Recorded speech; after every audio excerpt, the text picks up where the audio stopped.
Welcome back to Inspire Talks. Herb title: Everyone is a teacher. Life has a strange way of teaching us lessons.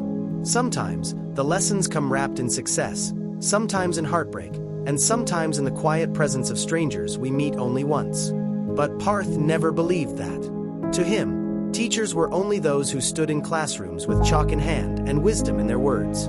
He never realized that life had been teaching him far before he ever sat on a school bench. Parth was ambitious, full of energy, full of fire. He wanted to rise high, earn a name, prove himself to the world. He respected knowledge but had no patience for mistakes. In his eyes, people who failed were careless, lazy, or weak. He was yet to understand that sometimes, failure is just another teacher in disguise. One evening, after a long day of work, Parth boarded a bus home. The seat beside him was taken by an old man, his clothes faded, his hands rough with age. The old man smiled gently and said, "You look tired, son." Parth nodded, too drained to talk.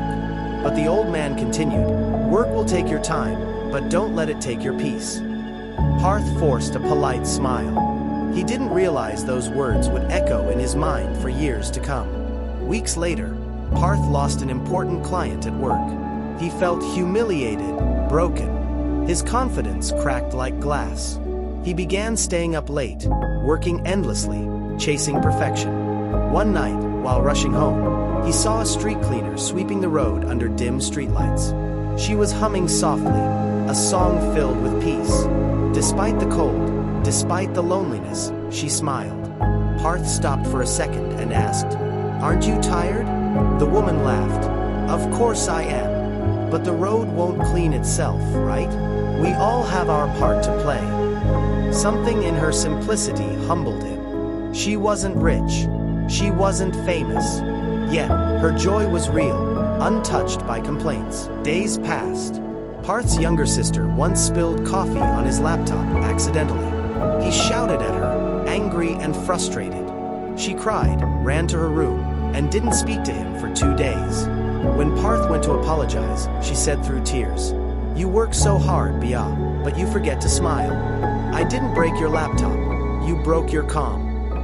Her words hit harder than any lecture. That day, Parth realized, even a child can be a teacher when you're willing to listen. Then came the biggest lesson of his life. His mother fell sick. Hospital corridors became his new classroom. He saw her smile even through pain, comforting him when he was the one supposed to comfort her.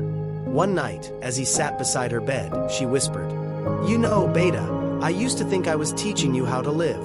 But watching you handle everything now, I've realized, I'm learning too. Every day we teach, and every day we learn." He held her hand and cried silently. From the bus stranger to the street cleaner, from his sister to his mother, Parth's life was filled with teachers. None of them stood on a podium, yet each left a mark deeper than any textbook could. He began noticing lessons everywhere, in patience of traffic, in honesty of workers, in silence of sunsets, and in the mistakes that once made him angry. He finally understood. Everyone is a teacher, and life is the classroom. You don't have to wear a uniform or hold a degree to teach something meaningful. Sometimes, your scars teach courage, your failures teach strength, and your kindness teaches hope. Blossom moral of the story: every person we meet, no matter how ordinary they seem, has something to teach us, a story, a struggle, a strength.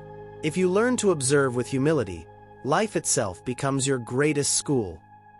If this story touched your heart, then let your finger do one small thing. Hit that like button. And if you want to walk with me in more such journeys, then subscribe. Our next story might just find you before you find it. Thanks for watching. Love you. Bye-bye. Red Heart.